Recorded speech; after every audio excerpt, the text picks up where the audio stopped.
শেখ হাসিনা সংগ্রাম পরিষদ কেন্দ্রীয় নির্বাহী সংসদের পক্ষ থেকে আমরা সারা বাংলাদেশে কর্মসূচি ঘোষণা করছি। আমরা শেখ হাসিনা সংগ্রাম পরিষদ মনে করি শেখ হাসিনা বাংলাদেশের সাংবিধানিক এবং নির্বাচিত প্রধানমন্ত্রী।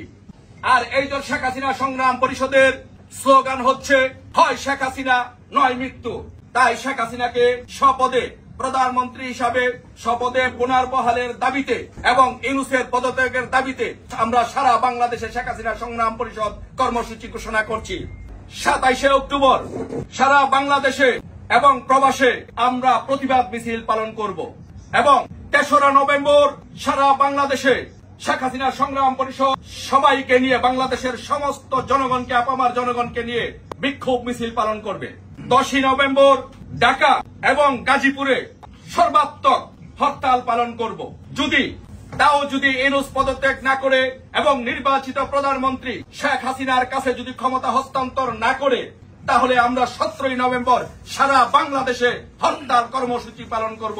সারা বাংলাদেশে টেকনাফ থেকে তেঁতুলিয়া, রূপসা থেকে পাথুরিয়া সর্বাত্মক হরতাল কর্মসূচি পালন করব। যদি ইউনূস পদত্যাগ না করে এবং নির্বাচিত প্রধানমন্ত্রী শেখ হাসিনার কাছে ক্ষমতা হস্তান্তর না করে, তাহলে আমরা 24শে নভেম্বর আমরা ঢাকা অবরোধ কর্মসূচি পালন করব। ঢাকা শহরকে অচল করে দেওয়া হবে, ঢাকা অবরোধ করব শেখ হাসিনা সংগ্রাম পরিষদ। তারপরে যদি আমাদের নেতা কর্মীদেরকে অত্যাচার নির্যাতন করা হয় এবং তারপরেও যদি 24শে নভেম্বরের মধ্যে যদি পদত্যাগ না করে, তাহলে আমরা 1 ডিসেম্বর সারা বাংলাদেশে শেখ হাসিনা সংগ্রাম পরিষদ কমপ্লিট শাটডাউন পালন করবে। বাংলাদেশের টেকনাফ থেকে তেঁতুলিয়া